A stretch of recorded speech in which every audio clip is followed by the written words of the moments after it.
Okay, so I'm going to explain how we do CPR in the clinic. Ideally, if you're in a situation where you have to do CPR, you'll have multiple people that can help because everybody's kind of going to have a specific job. So you have a patient that's unresponsive, so you're going to want one person that can intubate the patient, hook them up to oxygen, and start giving them manual breaths, and that person's in charge of the breathing. Another person's job would be to place an IV catheter, get the injectable drugs, atropine, epinephrine, ready to inject into the patient. Worst case scenario, if you can't get an IV catheter, then those drugs can be given down the ET tube. Another person's job is going to be to time the person doing compressions, because whoever's doing compressions is supposed to only do it for 2 minutes at a time, because you do get very tired and worn out giving the compression. So somebody watches the clock and calls out every 2 minutes so that everybody kind of can rotate positions and take turns doing the compressions. So to do compressions, we're going to pretend this is a large dog.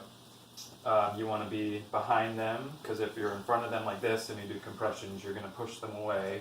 So you want to be positioned behind them. You want to put your hands on top of each other. You're going to go right behind their leg, on their chest cavity where their heart's located.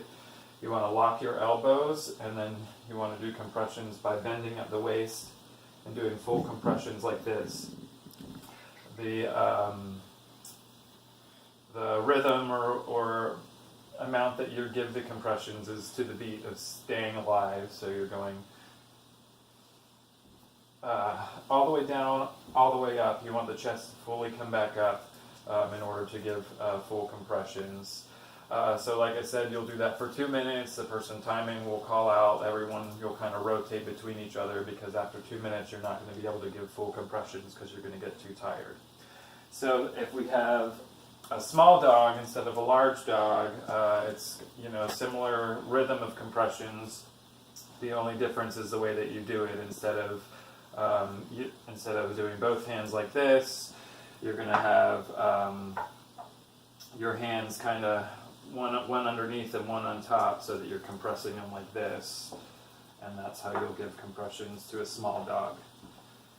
And then if you have like a toy breed, really small dog, or a cat, then you can just use one hand, thumb on top, fingers on the bottom, and compress them that way to give compressions.